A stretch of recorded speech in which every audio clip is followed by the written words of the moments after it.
ఆయన మొదలు పెడతారా సార్? సరే అండి. ఎస్టేట్ ప్రేయర్ వారియర్స్ గ్రూప్ లో చేరొచ్చిన సహోదరులందరికీ యేసు ప్రభు నామంలో వందనాలు తెలుపుకుంటున్నాను. ఈ రోజు కూడికను ప్రార్థనా పూర్వకంగా నడిపించుకుందాం.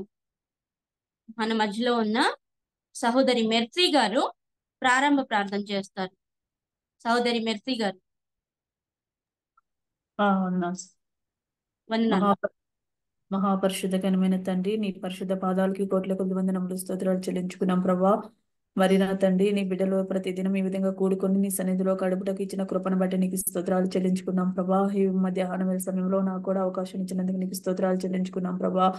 ఈ కొద్ది సమయం దేవునికి మహిమార్థకరంగా మాకు ఆశీర్వాదకరంగా చేయమని వేడుకున్నాం ప్రభా. పాటల్లోనూ వాక్య ధ్యానంలోనూ అయా నువ్వే ఉండి నడిపించమని వేడుకున్నాం తండ్రి. చివరి ప్రార్థన వరకు చక్కగా మర్యాదగా దేవుని మహిమార్థకరంగా నడిపించండి తండ్రి.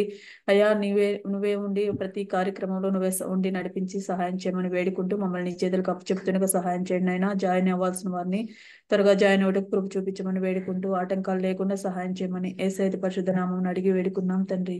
ఆమేన్. ఆమేన్. ఆమేన్. ప్రారంభ ప్రార్థన చేసిన మర్సీ గారికి ప్రేమపూర్వక వందనాలు. ఇప్పుడు ఒక పాట పాడి దేవుని స్తుతిద్దాము.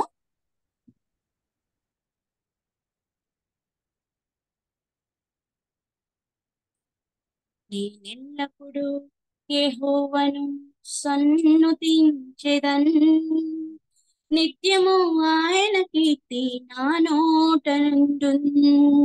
నేనెల్లప్పుడు యెహోవాను సన్నుతించెదన్, నిత్యము ఆయన కీర్తి నా నోట నుండున్. అంతా నా మేలుకే ఆరాధన యేసుకే, అంతా నా మంచికే. తన చిత్తమునకు తల వంచితే, తన చిత్తమునకు తల వంచితే ఆరాధన ఆపను, స్తుతించుట మానను. ఆరాధన ఆపను, స్తుతించుట మానను, స్తుతించుట మానను. కన్నీళ్ళే పానములైనా, కఠిన దుఃఖ బాధలైనా, స్థితిగతులే మారిన, అవకాశం చేజారిన. కన్నీళ్ళే పానములైనా, కఠిన దుఃఖ బాధలైనా, స్థితిగతులే మారిన, అవకాశం చేజారిన. మారదు యేసు ప్రేమ, నిత్యుడైన తండ్రి ప్రేమ. మారదు యేసు ప్రేమ, నిత్యుడైన తండ్రి ప్రేమ. ఆయన నామమునకే స్తుతి కలుగుగాక, ఆయన నామమునకే స్తుతి కలుగుగాక. అంతా నా మేలుకే ఆరాధన యేసుకే, అంతా నా మంచికే. తన చిత్తమునకు తల వంచితే, తన చిత్తమునకు తల వంచితే ఆరాధన ఆపను, స్తుతించుట మానను. ఆరాధన ఆపను, స్తుతించుట మానను, స్తుతించుట మానను. అవమానం ఎంతైనా నా వారే కాదన్నా, నీవు తప్ప ఎవరున్నారు ఆకాశమందునా. అవమానం ఎంతైనా నా వారే కాదన్నా, నీవు తప్ప ఎవరున్నారు ఆకాశమందునా. నీవు నాకుండగా ఏది నాకక్కరలేదు, నీవు నాకుండగా ఏది నాకక్కరలేదు. నీవు నాకుండగా ఏది నాకక్కరలేదు, నీవు నాకుండగా ఏది నాకక్కరలేదు. అంతా నా మేలుకే ఆరాధన యేసుకే, అంతా నా మంచికే తన చిత్తమునకు తల వంచితే, తన చిత్తమునకు తల వంచితే, ఆరాధన ఆపను స్తుతించుట మానను, ఆరాధన ఆపను స్తుతించుట మానను, స్తుతించుట మానను. సంకల్పాన పిలుపుంది నిన్నే ప్రేమించు నాకు, సమస్తము సమకూడి మేలుకై జరుగును. సంకల్పాన పిలుపుంది నిన్నే ప్రేమించు నాకు, సమస్తము సమకూడి మేలుకై జరుగును. యేసుని సారూప్యము నేను పొందాలని, యేసుని సారూప్యము నేను పొందాలని, అనుమతించినాయి విలువైన సిలువకై, అనుమతించినాయి విలువైన సిలువకై. అంతా నా మేలుకే ఆరాధన యేసుకే, అంతా నా మంచికే తన చిత్తమునకు తల వంచితే, తన చిత్తమునకు తల వంచితే, ఆరాధన ఆపను స్తుతించుట మానను, ఆరాధన ఆపను స్తుతించుట మానను, స్తుతించుట మానను. దేవునికి స్తోత్రం. మన మధ్యలో ఉన్న మెర్సీ గారు మనకు వాక్య పరిచయం చేస్తారు. అంతకంటే ముందుగా కెజి ఆంటీ మెర్సీ గారి గురించి, మెర్సీ గారిని ఇంట్రడ్యూస్ చేస్తారు.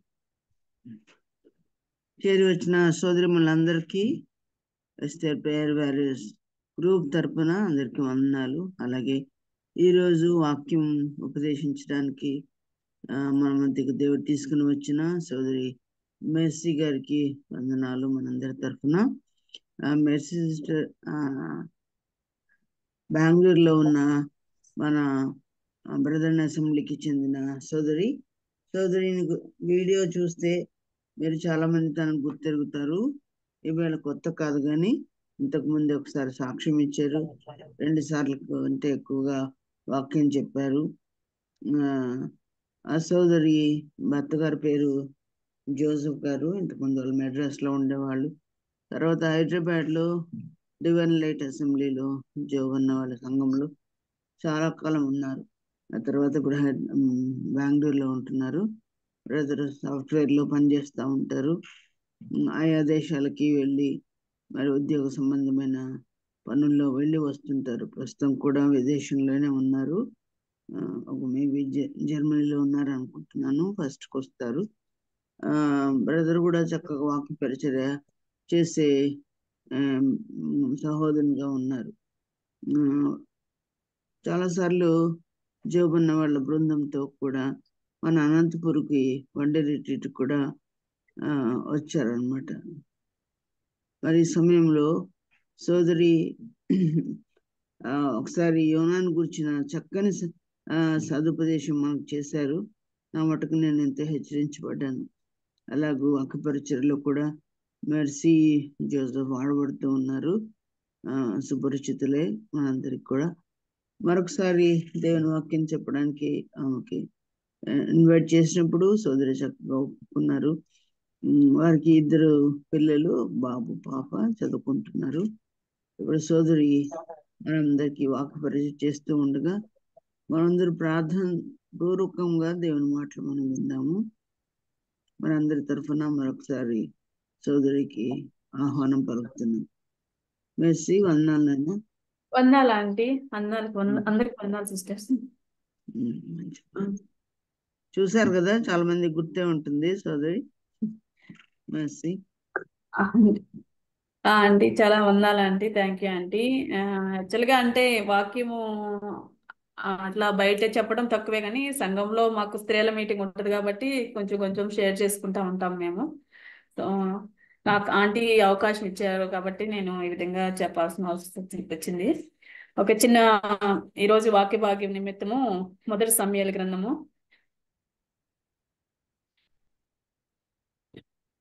మొదటి సమూయేలు 13వ అధ్యాయము 14వ వచనము నేను చదువుతాను. యెహోవా తన చిత్తానుసారమైన మనస్సు గల ఒకని కనుగొని ఉన్నాడు. అదే విధంగా కీర్తనలో 78వ కీర్తన. నా వాయిస్ క్లియర్ గానే ఉంది కదా ఆంటీ? క్లియర్ గా ఉంది. క్లియర్ గానే ఉంది బా. ఓకే. 78వ కీర్తన 68వ వచనం నుంచి కొన్ని వచనాలు చదువుతాను చివరి వరకు. యోధా గోత్రమును తాను ప్రేమించిన సియోను పర్వతమును ఆయన కోరుకునెను. తాను అంతరిక్షమును కట్టినట్లు, తాను భూమిని నిత్యముగా స్థాపించినట్లు తన పరిశుద్ధ మందిరమును కట్టించెను. తన దాసుడైన దావీదును కారుకొని గొర్రెల దొడ్ల నుండి అతని పిలిపించెను. పాడి గొర్రెలను వెంబడించడం మాన్పించి తన ప్రజలైన యాకోబును, తన స్వాస్యమైన ఇశ్రాయేలును మేపుటకై ఆయన అతన్ని రప్పించెను. అతడు యథార్థ హృదయుడై వారిని పాలించెను. కార్యములందు నేర్పరి వారిని నడిపించెను. చిన్న మాట ప్రార్థన చేసుకున్నాం.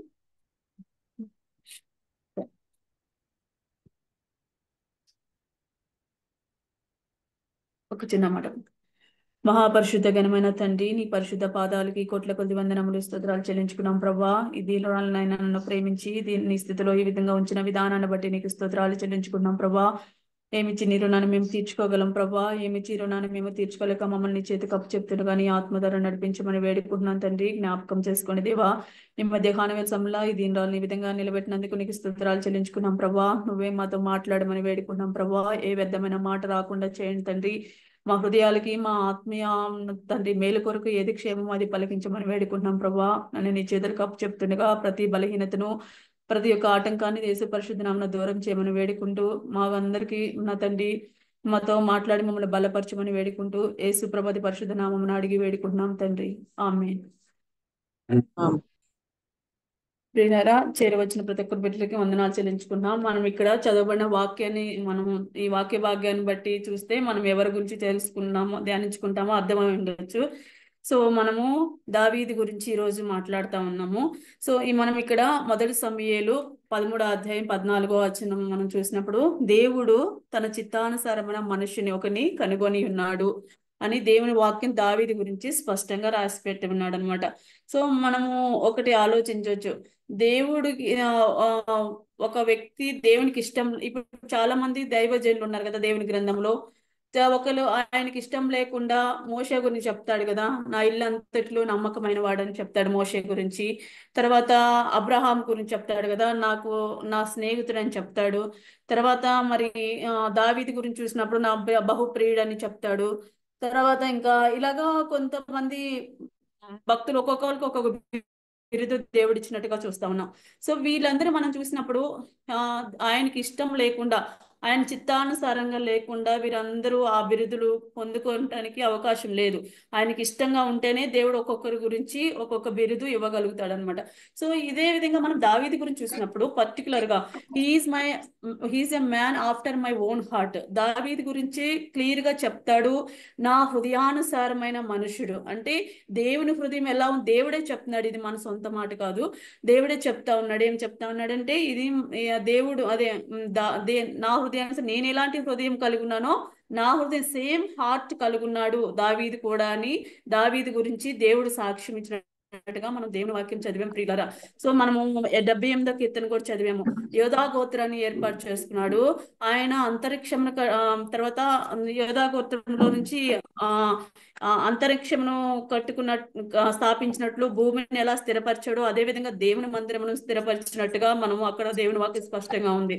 తర్వాత గొర్రెల మందలో నుంచి దావీదుని తీసుకొని వచ్చి ఎలాగా రాజుగా నియమించాడో, తర్వాత ఆయన ఎలాగా యథార్థవంతుడై పరిపాలించాడో, నేర్పరిగా వారిని నడిపించాడో దేవుని వాక్యం స్పష్టంగా రాసి ఉన్నాడు.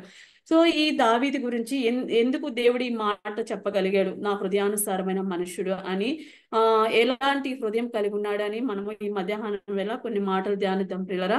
సో మనము దావీదుని చూసినప్పుడు దావీదికి అన్ని అనుభవాలు ఉన్నాయి. దావీదికి గొర్రెల కాపరి అనుభవం ఉంది, రాజుగా ఉండి ప్రజలను పాలించే అనుభవం కూడా దావీదుకు ఉన్నట్టుగా మనం చూస్తాం. తర్వాత ఆయనకి కొండల అనుభవం తెలుసు, తర్వాత లోయ అనుభవం కూడా ఆయనకి తెలుసు ఆయన జీవితంలో. తర్వాత ఆయనకి గాఢాంధకారం అనుభవం తెలుసు, తర్వాత వెలుగుగా అంటే దేవుని ఆ, వెలుగు సంబంధిగా ఉండటం కూడా ఆయనకి తెలుసు ప్రియులారా. తర్వాత సింహాలతో, తర్వాత వెలుగు బంటలతో యుద్ధం ఎలా చేయాలో తెలుసు, చంపాలో. తర్వాత ఈ ఆ, శత్రువులతో యుద్ధం ఎలా చేయాలో కూడా తెలుసు. మ్యూజిక్ ఎలా వాయించాలో తెలుసు, పాటలు ఎలా రాయాలో తెలుసు, వాక్యాన్ని ఎలా ధ్యానించాలో తెలుసు, దేవునితో ఎలా సహవాసం చేయాలో అన్ని. ఒకసారి దావీదుని మనం పరిశీలించినప్పుడు ఆల్రౌండర్ గా మనకి దేవుని వాక్యం కనపడతా ఉంది ప్రియులారా. సో ఇలా ఆల్రౌండర్ గా ఉన్నప్పుడు తన హార్ట్ ని మనము కొన్ని ప్రాంతాల్లోనే దేవుని కొన్నిసార్లు ఇష్టంగా ఉండగలం, కొన్ని దగ్గరికి వచ్చేసరికి కొన్ని వీక్నెసెస్ ఉంటాయి. అఫ్ కోర్స్ దావీదు కూడా వీక్నెసెస్ ఉన్నాయి, కానీ మనం దావీదు జీవితంలో మనం చూసినప్పుడు దేవుడే చెప్తాడు, దేవుని వాక్యం 51వ కీర్తన పైన రాసుండేది కదా, ఆయన బెత్షెబా విషయంలో తప్ప ఏ విషయంలో కూడా అతను పాపం చేసిన వాడు కాదని దేవుని వాక్యం స్పష్టంగా దేవుడు మాట్లాడుతూ ఉన్నాడు. సాక్ష్యం అంటే చిన్న చిన్నవి ఏదన్నా ఉన్నా కానీ దేవుడు అది పాపంగా దావీదు పట్ల కన్సిడర్ చేయలేదు ప్రియులారా. సో ఎందుకు ఇన్ని ఆల్రౌండర్ గా ఉన్నప్పటికీ కూడా తన హార్ట్ ని ఎలాగా ఆయన చిత్తానుసారంగా ఉంచుకోగలిగాడు దావీదు అంటే ఆయనకి ఎన్ని అనుభవాలు చూస్తా ఉన్నాం ప్రియులారా మనము. సో వీటన్నిటి మధ్య ఎలాగో ఉంచుకోగలిగాడో దావీదుని కొన్ని విషయాలు మనము దైవ గ్రంథం నుంచి చూద్దాం ప్రియులరా. సో మనము చూసాం కదా, మనకి తెలుసు దావీదు ఇలా అంటే ఫస్ట్ దావీదు మొదటి సమూయేలు గ్రంథము 17వ అధ్యాయము 34వ వచనం చూద్దాము.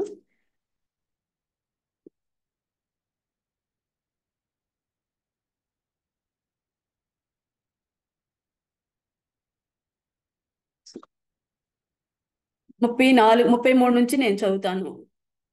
34 నుంచి చదువుతాను. అందుకు దావీదు సౌలుతో ఇట్లా నేను, నీ దాసున నేను నా తండ్రి యొక్క 33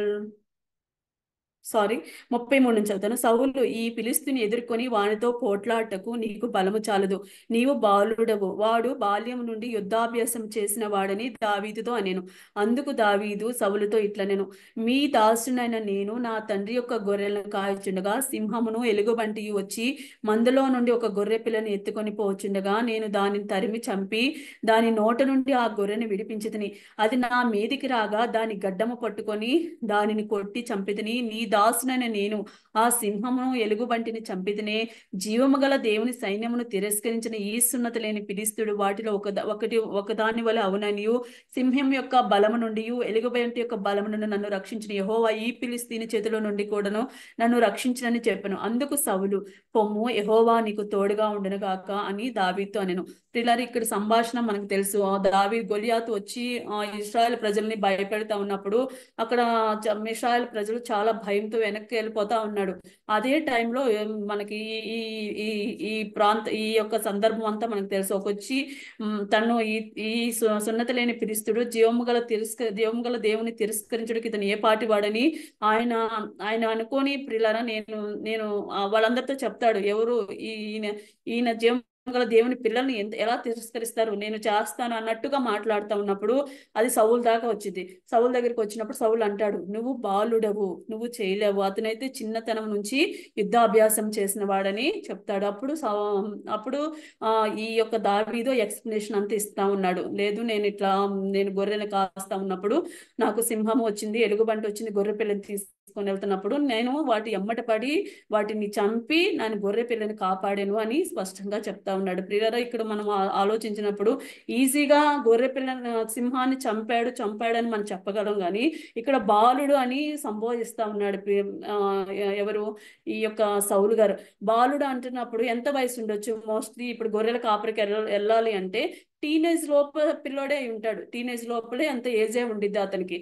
సో కానీ అతడు ఈ యొక్క ఇప్పుడు గొర్రె పిల్లని తీసుకుని వెళ్తుంటే ఎలా దాన్ని అమ్మడం ఇప్పుడు గొలియాతనైనా చంపడం ఈజీ ఏమో, ఎందుకంటే క్యాట్ బాల్ తీసుకొని ఇట్లా ఇసిరి చంపితే అది వెళ్ళి అతను తగిలి పడి చనిపోతాడు. కానీ సింహం వెనకాల వెళ్ళి పరిగెత్తి, ఒకసారి ఇమాజిన్ చేసుకున్నప్పుడు వెళ్ళి పరిగెత్తి వాటితో ఫైట్ చేయాలి ముందు.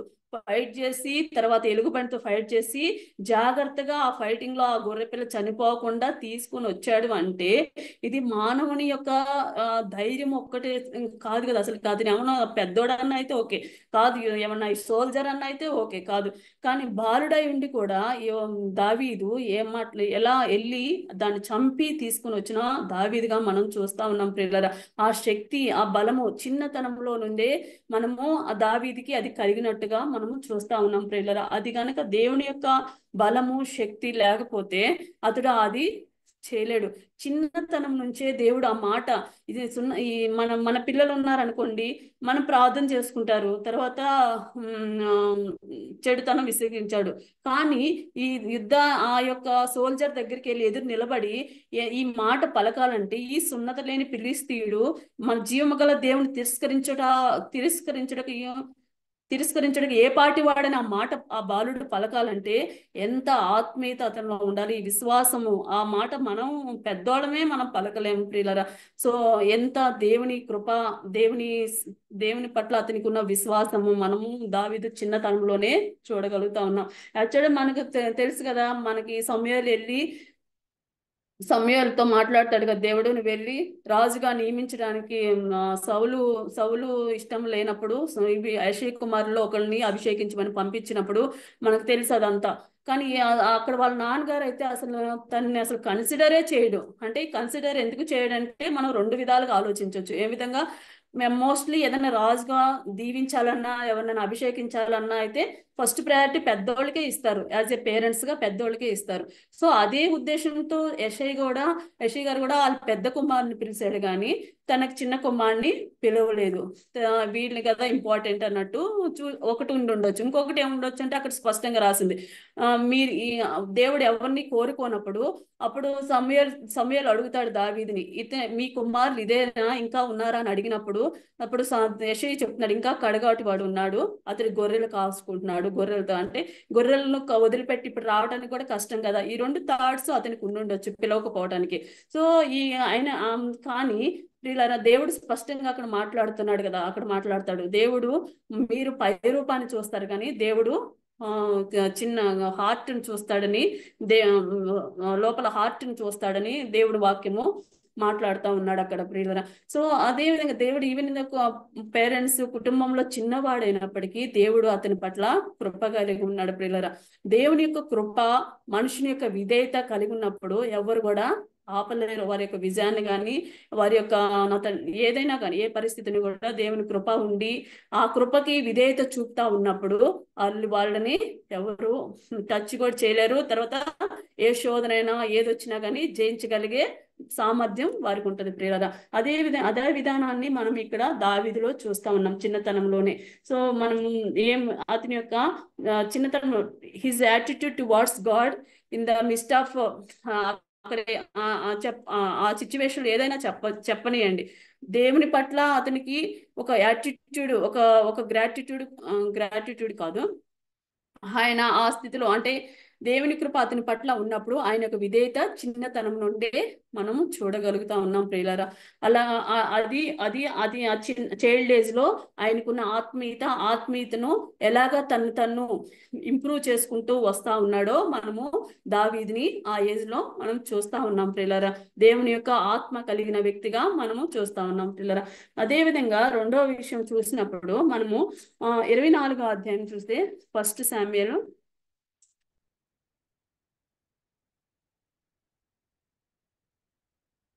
24 చూసినప్పుడు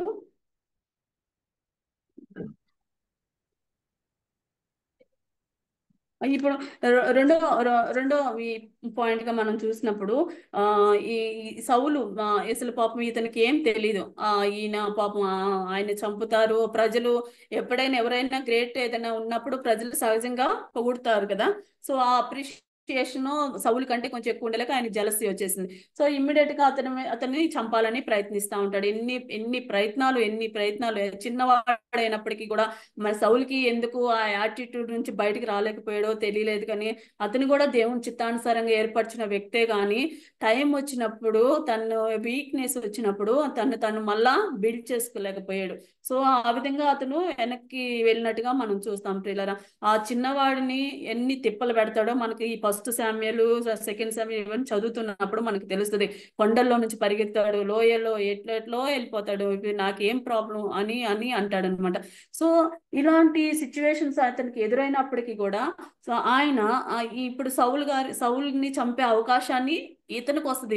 ఒక గుహలో ఉన్నప్పుడు సౌలు వచ్చి అక్కడ నిద్రపోతున్నట్టుగా మనం చూస్తాం ప్రియులారా. 24వ అధ్యాయము 4 నుంచి నేను చదువుతాను. దావీదు జనులు, అదిగో నీ దృష్టికి ఏది మంచిదో అది ఏది మంచిదో అది నీవు అతనికి చేయనట్లు నీ శత్రువుని నీ చేతికి అప్పగింతునని యెహోవా నీతో చెప్పిన దినము వచ్చెనని అతనితో అనగా, దావీదు లేచి వచ్చి సౌలునకు తెలియకుండా అతన్ని పైవస్త్రం చెంగును కోసెను. సౌలు పైవస్త్రమును తాను కోసెనని దావీదు మనసును వచ్చి, ఇతడు యెహోవా చేత అభిషేకము నొందినవాడు కనుక యెహోవా చేత అభిషేక్తుడైన నా ప్రభునకు నేను ఈ కార్యము చేయను, యెహోవాని బట్టి అతను నేను చంపని అని అతను జనులతో చెప్పాను. ప్రియులారా ఇక్కడ గమనిస్తే మా యొక్క హార్ట్, దావీదు యొక్క హృదయాన్ని మనం పరిశీలించినప్పుడు అలాంటి భయంకరమైన, ఆయన చాలా ఇబ్బందికరమైన పరిస్థితులు ఉన్నారు. ఎవరైనా మనల్ని ఇబ్బంది పెట్టినప్పుడు, అది మన ఎదురుగా వచ్చినప్పుడు మనం ఏదో ఒక రూపంలో పగ తీర్చుకోవడం కాకపోయినా కానీ ఏదో ఒక విధంగా హర్ట్ చేస్తాము సహజంగా. ఎందుకంటే మనల్ని ఇబ్బంది పెడుతున్నాడు కదా. ఎక్కడో ఇంట్లో ఉండాల్సిన దావీదుని తీసుకొచ్చి కొండల్లో, లోయల్లో ఎక్కడెక్కడో తిరుగుతూ ఉంటే ఎదురుగా వచ్చి అతను నిద్రపోతా ఉన్నప్పుడు జనులు అంటారు చుట్టూ ఉన్న, నీకు అవకాశం వచ్చింది వెళ్ళి చంపు అన్నప్పుడు వచ్చి పై వస్త్రం మాత్రం అతను కట్ చేస్తాడు. కానీ అది కట్ చేసినా కానీ అతడు మనసులో నొచ్చుకున్నట్టుగా ఉంటది. ఎందుకు నొచ్చుకుంటున్నాడు? ఆ మాట ఏం మాట్లాడుతున్నాడు? యెహోవా చేత అభిషేక్తుడైన నా ప్రభును, ఎందుకు ఇతడు యెహోవా చేత అభిషేకం నొందినవాడు కనుక యెహోవా చేత అభిషేక్తుడైన నా ప్రభువునకు నేను ఈ కార్యము చేయను అని తాను హృదయంలో దేవుని కనపరుస్తున్నట్టుగా చూస్తా ఉన్నాం ప్రియులారా.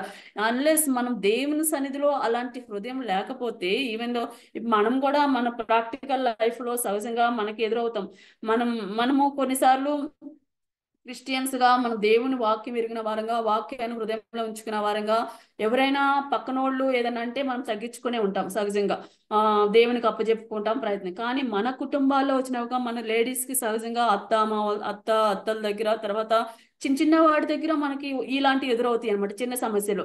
సో ఆడబిడ్డల దగ్గర మనకి ఏదో ఒక రూపంలో మనల్ని మనం పరిశీలించుకున్నప్పుడు, మనం తెలియకుండా ఏదన్నా వచ్చినప్పుడు మనం వీడు దేవుని బిడ్డలు, లేకపోతే నేను దేవుని బిడ్డని, నేను ఇది అంటే వాళ్ళు నొచ్చుకుంటారు అని మనం గ్రహించుకోగలుగుతాం. ఆ ప్రియులరా ఒక్కొక్కసారి ఏంటంటే అనేస్తాము, తర్వాత దేవుని కృపను బట్టి క్షమాపణ కోరుకుంటాము అనమాట. అంటే అలాంటి దేవుని సన్నిధిలో మనం ఎదుగుతా ఉన్నప్పుడు, దేవునికి దగ్గరగా ఉన్నప్పుడు, దేవునిని మన హృదయాల్లో ఉంచుకొని గణపరుస్తా ఉన్నప్పుడు తప్పనిసరిగా దేవుడు మనతో మాట్లాడతాడు. చిన్న మాట అన్నా కానీ, ఎవరి గురించైనా వేరెవరు ఏది చెప్పినా కానీ మన జీవితాల్లో అయితే వెంటనే దేవుడు మాట్లాడతాడు. ఎందుకు నువ్వు ఇలా మాట్లాడే, వెంటనే మనతో మాట్లాడతాడు. దేవుడు మనతో ఉంటున్నప్పుడు సహజంగా దేవుడు తప్పనిసరిగా ఆత్మ నడిపింపు అలానే ఉంటది. ప్రియులారా ఇక్కడ దావీదుని చూస్తున్నప్పుడు ఆ ప్రభువుని దేవుని గణపరుస్తున్న, హృదయంలో గణపరుస్తున్నాడు, బయటకే కాదు. నేను అభిషేక్తుడైన వ్యక్తిని నేను చంపను. ఆ చిన్నదా కట్ చేస్తే నొచ్చుకున్నాడు. అయ్యో ఇతడు దేవుని చేత అభిషేక్తింపబడ్డ వ్యక్తి, దేవుడే చూసుకుంటాడన్న ఉద్దేశంతో అతడు ఆ చిన్నదానికి కూడా నొచ్చుకున్న దావీదుగా మనం చూస్తా ఉన్నాం ప్రియులారా. అదే విధంగా 26:9 వచనంలో చూసినప్పుడు,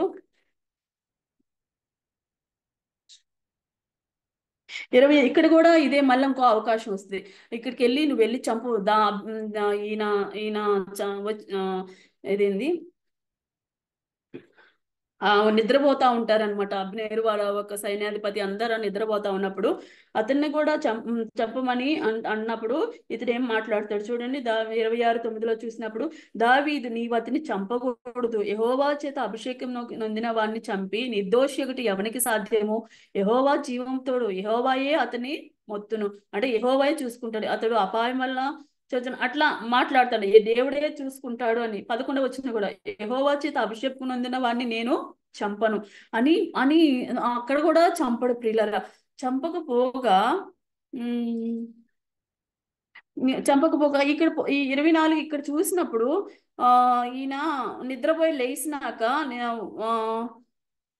వెళ్తా ఉన్నప్పుడు రాజా అని పిలుస్తాడు. అప్పుడు దావీదు నాయన నువ్వే కదా అని అంటున్నప్పుడు అక్కడ వెంటనే అతడు అంటే రాజుకి అతను ఇస్తున్న రెస్పెక్ట్ ని కూడా మనం చూస్తాం ప్రియులరా.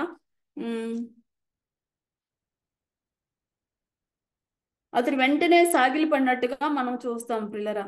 వచనం గుర్తు రాలేదు. దావీదు చెప్తాడు, ఈ మిల్లనే కదా నువ్వు చంపుతున్నావు, ఎందుకు నన్ను నేను ఏ పాటి వాడను, నేను నువ్వు రాజువైన నీవు ఈ మిన్నల్ని ఇతన్నా నువ్వు వెంటాడేది అని తను తాను తగ్గించుకుంటూ అతన్ని హెచ్చిస్తూ మాట్లాడతాడు ప్రియులరా. మాట్లాడిన తర్వాత ఇక్కడ ఈ అవకాశం వచ్చినా కానీ దావీదు చంపకుండా వదిలేస్తాడు. వదిలేసిన తర్వాత నిద్రపోయి లేచినాక ఇక్కడ 13వ వచనం చూసినప్పుడు అక్కడ వాళ్ళ దగ్గర నిద్రపోతున్నప్పుడు ఈ తల దగ్గర ఉన్న ఈ యొక్క వాటర్ బాటిల్ అవి తీసుకొని వస్తాడు, నీళ్ళు బుడ్డ అవి తీసుకొని వస్తాడు, ఈటెను తీసుకొని వస్తాడు అనమాట. తర్వాత నిద్రపోయి లేచినాక ఈ పెద్దగా అరుస్తాడు. అరిసినప్పుడు నేను వాక్యం మొత్తం చదవట్లేదు. పెద్దగా అరిసినప్పుడు అబ్నేర్ లెగుస్తాడు. అబ్నేర్ లేచినప్పుడు రాజా శత్రువు వచ్చాడు అన్నప్పుడు దావీదు అబ్నేర్నే అరుస్తాడు. ఒక మాట చదువుదాం అయితే. 13 వచ్చిన 26:13. తర్వాత దావీదు అవతలకు పోయి దూరంగా ఉన్న కొండ మీద నిలిచి ఉభయుల మధ్యన చాలా ఎడమ ఉండగా జనులను నేరు కుమారుడైన అబ్నేరును వినున్నట్లు, అబ్నేరు నీవు మాట్లాడవా అని కేక వేయగా అబ్నేరు కేకలు వేసి రాజును నిద్రలేపు నీవెవడవని అడిగిన. అందుకు దావీదు, నీవు మగవాడు కావా? ఇశ్రాయేల్లో నీ వంటి వాడు ఎవరు? నీకు యజమానుడకు రాజునకు నీవెందుకు కాపు కాయకపోతివి? నీ యజమానుడకు రాజును సంహరించుటకు జనుల్లో ఒకడు చేరువకు వచ్చినే నీ ప్రవర్తన అనుకూలము కాదు, నీవు శిక్షకు పాత్రుడివే. యెహోవా చేత అభిషేకం నొందిన నీ ఏలినవానికి నీవు రక్షముగా ఉండలేదు. యెహోవా జీవంతోడు, నీవు మరణ శిక్షకు పాత్రుడువు. రాజు యొక్క ఈట ఎక్కడ ఉన్నదో చూడము, అతని తలగడనున్న నీళ్లబడి ఎక్కడ ఉన్నదో చూడమని పలికెను. పిల్లరా, ఇది అతను తీసుకుని వెళ్ళిపోయినాక అబ్నేరు దూరంగా వెళ్ళి పిలుస్తారనమాట. పిలిచినప్పుడు అబ్నేర్ అప్పుడు నిద్ర లేగుస్తాడు. అసలు సైన్యాధిపతి కదా, రాజుకి సైన్యాధిపతి కాబట్టి చాలా మెలకుగా ఉండాలి, కానీ అతను కూడా నిద్రపోతాడు. వీళ్ళు వచ్చి నీళ్ళ బుడ్డిని ఈటిని తీసుకెళ్ళింది కూడా అబ్నేర్కి తెలియదు.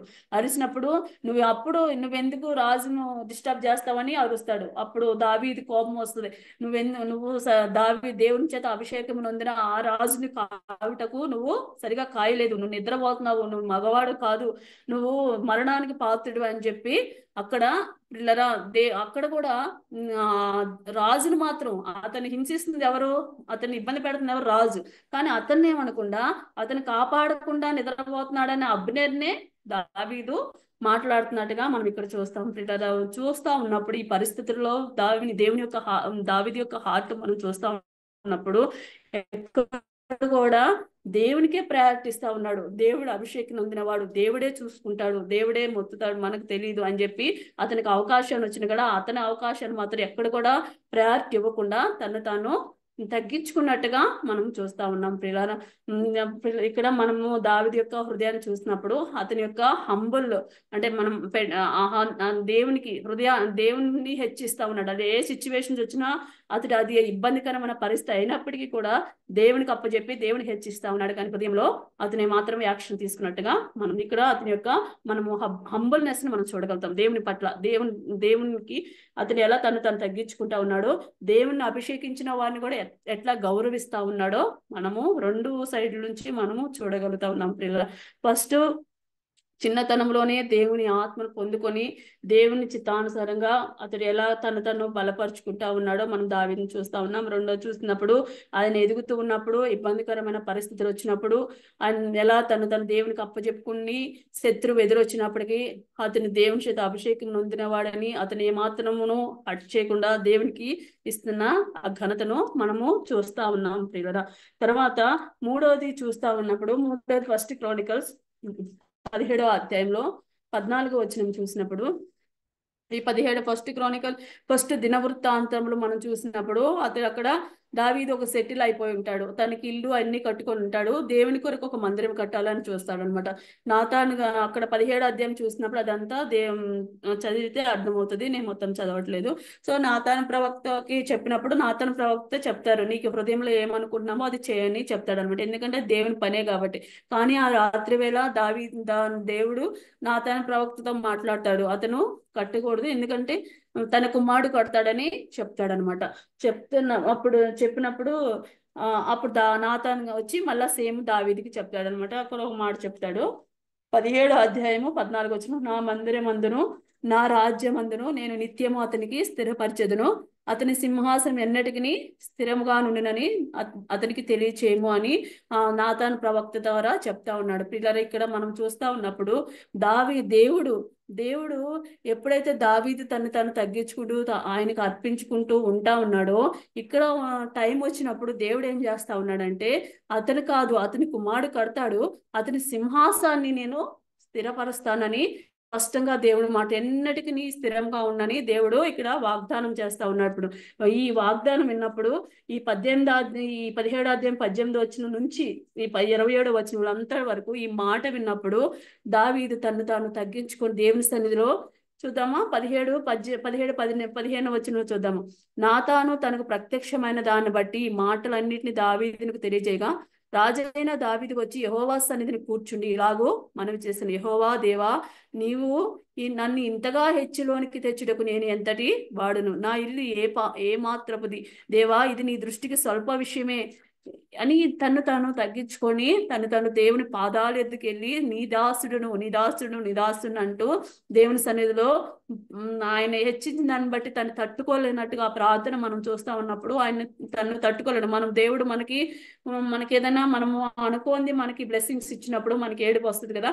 సో అదే విధంగా దావీదు కూడా, నువ్వు నన్నే కాదు నా బిడ్డలను కూడా నువ్వు దీవిస్తున్నావు, నా పట్ల కృప చూపుతున్నావు, నేను ఏ పాటి వాడిని తను తగ్గించుకొని ప్రార్థన చేస్తున్నట్టుగా మనం చూస్తా ఉన్నాం. పిల్లలు ఎప్పుడైతే దావీదు తను తగ్గించుకొని దేవునికి అర్పించుకుంటా ఉన్నాడో, దేవుడు ఒక గ్రేట్ ప్రామిస్ ని ఇస్తా ఉన్నాడు. ఏమని ఇస్తున్నాడంటే, నీ సింహాసనాన్ని ఎప్పటికీ నేను స్థిరపరుస్తాను అంటున్నాడు.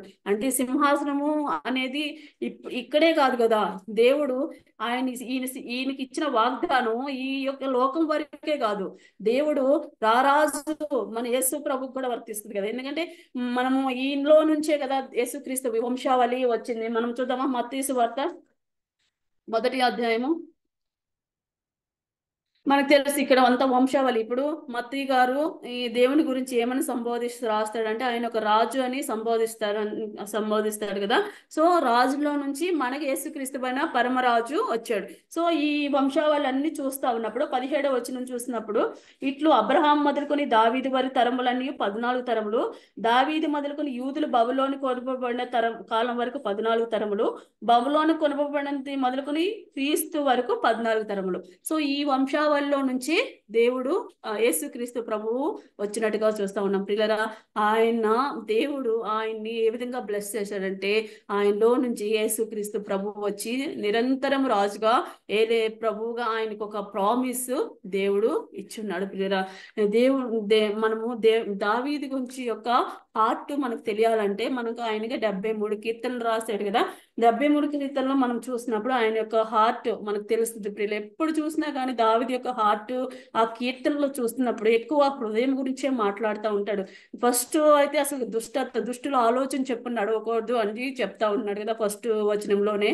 సో ఈ విధంగా ప్రతి అధ్యాయంలో ప్రతి దేవుడు ప్రవ్వా మరి 139వ కీర్తనలో చూసినప్పుడు, నా హృదయాన్ని పరిశీలించు, నేను ఎక్కడికి వెళ్తాను నీ సన్నిధి నుంచి, ఆకాశంలోకి ఎక్కిన అక్కడ ఉంటావు, పాతాళంలో పండుకుని అక్కడ ఉంటావు, వేకు రెక్కలు కట్టుకుని సముద్ర దిగాంతరంలో పండుకున్నా అక్కడ ఉంటావు, చీకటైనను నాకు చీకటి కాదు అని ఆయన గురించి ఆయనతో ఎంత అనుభవం ఉంటే, ఎంత సహవాసం చేస్తే ఆ మాటలు పలుకగలుగుతాం. దావీదు యొక్క హార్ట్ మనము చూస్తా ఉన్నాం. అందుకు దేవుడు అనుకుంటా ఉన్నా, అంటే వేరే వాళ్ళని నేను అడుగుతా ఉన్నప్పుడు ఎందుకు ఇలాగా దేవుడు హార్ట్ ఎలా అయ్యాడు అని అంటా ఉన్నప్పుడు, దేవుడికి ఏ లక్షణాలు కోరుకుంటున్నాడో సేమ్ లక్షణాలు ఆయన కలిగి మనం చూస్తాం. ఆయన హార్ట్ ఏమైంది ఆ 73 కీర్తనలు మనం ధ్యానించినప్పుడు ఆయన ఏ విధమైనగా ప్రభువా నన్ను పరిశీలించి అంటాడు, నీకు ఆయస్కరమైనది ఏమైనా ఉంటే నాకు చెప్పు అంటాడు. తర్వాత నీ యందు నేను ఒక్కొక్క దగ్గర ధైర్యంగా చెప్పగలుగుతాడు, నేను యథార్థవంతుడు నేను నడిచాను కదా అని ధైర్యంగా ఒక్కొక్క దగ్గర చెప్పగలుగుతాడు ప్రియులారా. ఈ విధంగా దావీదు యొక్క హార్ట్ ని మనం చూడగలుగుతాం. ఒక మాట చూద్దాము. 17వ కీర్తన 3వ వచనంలో మనం చూస్తా ఉన్నప్పుడు అక్కడ ఏముంటది, రాత్రి వేళ నువ్వు నన్ను దర్శించి నా హృదయమును పరిశీలించేదివి, నన్ను పరిశోధించేదివి, నీకు ఏ దురాలోచనయు కానీ రాలేదు. దావీదు తనకు తాను ధైర్యంగా చెప్పుకోగలుగుతున్నాడు. ప్రియులారా, మనల్ని మనం జ్ఞాపకం చేసుకున్నాం. మన హృదయాలు దేవుని దృష్టికి ఎలా ఉంటాయి అంటే రాత్రి వేళ ఎక్కువగా రాత్రి జాముని యందు ఎక్కువగా ఇవే మాట్లాడతాడు. మనం ఎక్కువ ఎక్కడ ఫ్రీడమ్ ఉంటాం. ఎక్కువగా ఇంతకుముందు ఫోన్లు ఉండవు కాబట్టి ఎక్కువ వాక్యం మీద ధ్యానం ఉంది. ఇప్పుడు ఫోన్లు వచ్చినాక మనం ఎక్కువగా అంటే ఇప్పుడు కనుక దేవుడు సడన్ గా వచ్చి రాత్రి 10 తర్వాత మనల్ని కనుక దర్శించాడంటే మనకి 199% మనం ఫోన్తోనే చాలా మంది కనపడతారు ప్రియులరా. సో మనం ఎక్కువగా ఏంటంటే అట్లా డైవర్ట్ అయిపోతాం తెలియకుండానే. ఒక్కొక్కసారి చిన్నది అనుకుంటాము, తెలియకుండా డైవర్ట్ అవుతాం. కానీ ఇక్కడ దావీదు ఏమంటే ఉన్నాడంటే, నన్ను రాత్రి వేళ పరిశీలించినప్పుడు నీకు ఏ దురాలోచన కనరాలేదని అంటా ఉన్నాడు. అదే 16వ అధ్యాయంలో 7వ వచనం చూసినప్పుడు నాకు ఆలోచనకర్త అయిన యెహోవాను స్తుతించెదను, రాత్రి గడియలలో నా అంతర్యములు నాకు బోధించుచున్నవి అంటున్నాడు. అంటే రాత్రి కాలంలో కూడా తను ఏమని ఎవరిని ధ్యానించుకుంటున్నాడు, నా అంతరింద్రియములు నాకు బోధించున్నాడు. ఎంతగా తన యొక్క సంపూర్ణ హార్ట్ని, సంపూర్ణ హృదయాన్ని, సంపూర్ణ బాడీని ఆయన మీద పెట్టి ఆయన్ని ధ్యానిస్తున్నట్టుగా మనం ఈ దేవుని వాక్యం మనం చూస్తా ఉన్నాం ప్రియులారా. మనము గమనించినట్టు ఇది దేవుని ఈ విధంగా తనకు దావీదు ఈ విధంగా ఉంచుకున్నాడు కాబట్టి తన హృదయాన్ని ప్రతి చోట. సో దావీదు ఆయనకి చిత్తానుసారమైన మనుష్యుడు అయ్యాడని మనము దేవుని వాక్యం చూస్తా ఉన్నాం ప్రియులారా. ఈ విధంగా మనము దావీదుని గమనించా ఉన్నప్పుడు అన్ని అనుభవాలు ఉన్నప్పటికీ అన్ని అనుభవాల మధ్య తన హృదయాన్ని దేవుని చిత్తానుసారిగా ఉంచుకున్నట్టుగా మనం చూస్తున్నాం ప్రియులారా. దాన్ని అంటే దేవునికే అర్పించుకొని ఆయన సబ్మిట్ చేసుకున్నట్టుగా చూస్తా ఉన్నాం. తర్వాత ఆయన చిన్నతనంలోనే ఆయన ఆత్మ అతని మీద ఉంది, తనకి ఆయన కృప ఉంది, ఆయన కృపకు తగినట్టుగా ఆయన విధేయత చూపినట్టుగా మనం చూస్తాడు. యాక్చువల్లీ సౌలు గారికి కూడా ఆయన కృప ఉంది, కానీ ఆయన కృపతోనే ఆయన రాజయ్యాడు, ఆయన చిత్తానుసారం, కానీ ఆయన నిలబెట్టుకోలేదు. కానీ ఇక్కడ మనం చూస్తా ఉన్నప్పుడు ఆయన ఇప్పుడు మనం 78వ కీర్తనలో చదివాం కదా, ఒక్కసారి జ్ఞాపకం చేసి 78వ కీర్తనలో 72వ వచనంలో అతడు మళ్ళీ ఒకసారి మొత్తం చదువుతాను. 68 యూదా గోత్రమును తాను ప్రేమించిన సియోను పర్వతమును ఆయన కోరుకునెను, తాను అంతరిక్షమును కట్టినట్లు, తాను భూమిని నిత్యంగా స్థాపించినట్లు ఆయన తన పరిశుద్ధ మందిరమును కట్టించెను. తన దాసుడైన దావీదును కోరుకొని గొర్రెల దొడ్ల నుండి అతన్ని పిలిపించెను. పాడి గొర్రెలను వెంబడించడం మాన్పించి తన ప్రజలను యాకోబును తన స్వాస్థ్యము నిశ్చయాలను నివేపటికి ఆయన అతన్ని రప్పించెను. అతడు యథార్థ హృదయుడే వారిని పాలించెను, కార్యములందు నేర్పరియే వారిని నడిపించెను. ప్రియులారా, ఈ విధంగా దేవుని కృప అతని పట్ల ఉన్నప్పుడు అతను విధేయత అయ్యి దేవుని మాటలకు లోబడి దేవుని చిత్తానుసారం నడుస్తూ దేవుని శక్తిని పొందుకొని ఆయన చిత్తానుసారంగా నడుస్తూ ఉన్నాడు. మనం చిన్నతనంలో బాలుడుగా ఉన్నప్పుడు ఎలాంటి దేవుని యొక్క శక్తిని పొందుకొని ఆయన కార్యాలు ఎలాగా చేశాడో మనం చూస్తా ఉన్నాం ప్రియులారా. అక్కడ మొదటిగా మనం చూసినప్పుడు దేవుని యొక్క కృప, ఆయన యొక్క విధేయతను మనం చూస్తా ఉన్నాం. రెండవదిగా మనం చూస్తా ఉన్నప్పుడు దేవుని హృదయంలో తను తగ్గించుకుంటూ ప్రభువుని గణపరుస్తున్నట్టుగా మనం చూస్తా ఉన్నాం. దేవుడు అభిషేకించిన వ్యక్తిని ఒక్క మాట కూడా అనటానికి ఇష్టపడలేదు. ఒక్క మాట కూడా, అవసరమైతే సైన్యాధిపతిని తిడుతున్నాడు కానీ తన రాజును మాత్రం ఒక్క మాట కూడా అంత ఇబ్బంది పెడుతున్నాడు కానీ అనలేదు. దేవుణ్ణి గణపరుస్తూ ఉన్నాడు, ఇతను కూడా కనపరుస్తూ ఉన్నాడు. మళ్ళీ ఇంకొక చోట కూడా ఈయన వాళ్ళ తండ్రినే కాదు వాళ్ళ కుమారుని కూడా కనపరుస్తాడు. ఈ దావీదు వాళ్ళ తండ్రి చంపుతాడు అని తెలిసినప్పుడు ఒక సిగ్నల్ చూపిస్తాడు కదా, నేను బాణాలు వేస్తాను, అటు సైడ్ పడితే నీకు అపాయం ఉన్నట్టు, ఇటు సైడ్ పడితే అపాయం లేనట్టు అని చెప్పినప్పుడు అతడు అపాయం ఉంటుంది అతనికి. ఆ టైంలో యోనాతాన్ని చేరుకోవాలంటే అసలు యోనాతాను ఫ్రెండ్ లెక్క అనమాట. అతనికి ఆ టైంలో నమస్కరించాల్సిన అవసరం లేదు దావీదుకి. కానీ ఆ కొద్ది టైం టైంలోనే ఆయన యోనాతాన్ దగ్గరికి రీచ్ అవ్వాలంటే 3 సార్లు నమస్కరిస్తూ వస్తాడు. అంటే ఏమాత్రం వారిని ఎక్కడ కూడా తక్కువగా దేవుడు అభిషేకించిన వాళ్ళు, లేకపోతే దేవుని అభిషేకించిన కుమారుడని కూడా అతనికి కూడా రెస్పెక్ట్ ఇస్తున్నట్టుగా చూస్తా ఉన్నాం పిల్లల. అతడు దేవునికి ఇస్తున్నాడు, దేవుడు అభిషేకించిన ప్రజలకు కూడా రెస్పెక్ట్ ఇస్తూ తను తగ్గించుకుంటూ మనం హంబుల్ గా ఉన్న దావీదుని చూస్తా ఉన్నాం. అలా ఉన్నప్పుడు దావీదును ఎలాగా తన యొక్క రాజ్యంని స్థిరపరచుకున్నాడు. దేవుడు అతను చూసి ఎంత గ్రేట్ ప్రామిస్ ఇచ్చాడు. ఈ లోకంలోనే కాకుండా నిరంతరం ఏలే రాజు యేసుక్రీస్తు ప్రభు వచ్చినట్లుగా కూడా అతనిలో నుండి మనం చూస్తా ఉన్నాం. ఈ మధ్యాహ్న వేళ సమయంలో మనలో మనం పరిశీలించుకున్నాం. మనము ఇంతకుముందు ఇశ్రాయేల్ జనం ఎలా ప్రత్యేకమని, ఇప్పుడు క్రిస్టియన్స్ క్రైస్తవులు అయిన మనము దేవుని మన ప్రత్యేకమైన జనం కదా. మనము దేవుని దృష్టికి ఎలా ఉన్నాము? ఇంకా అంటే మనలా సగం లైఫ్ అయిపోతుంది, ఇంకా కొంత లైఫ్ దేవుడు ఆశిస్తే ఉండగలుగుతాము, లేదు. సో మనము ఎలాగా దేవుని దృష్టికి మన heart day to day life లో ఎలా ఉండగలుగుతున్నాం, అది మనల్ని మనం పరిశీలించుకుందాం పిల్లరా. ఎక్కడైనా మనం బలహీనత ఉంటే సరి చేసుకొని దేవునికి ఇష్టలుగా ఉన్నాము. దేవుడు ఈ చిన్న వాక్య భాగం దీవించగలరు. వందనాలండి. వందనాలు సిస్టర్.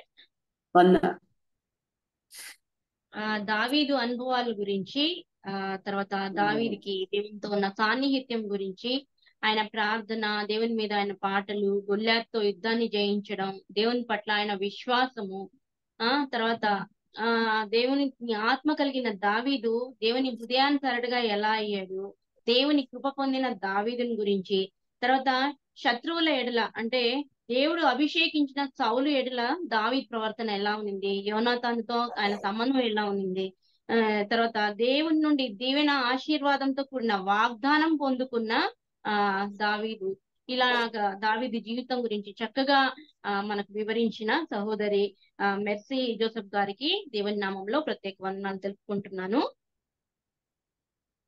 ఇప్పుడు ప్రేయర్ రిక్వెస్ట్లు ఉంటే చెప్పండి సహోదరులు. ప్రేయర్ రిక్వెస్ట్ చెప్పండి.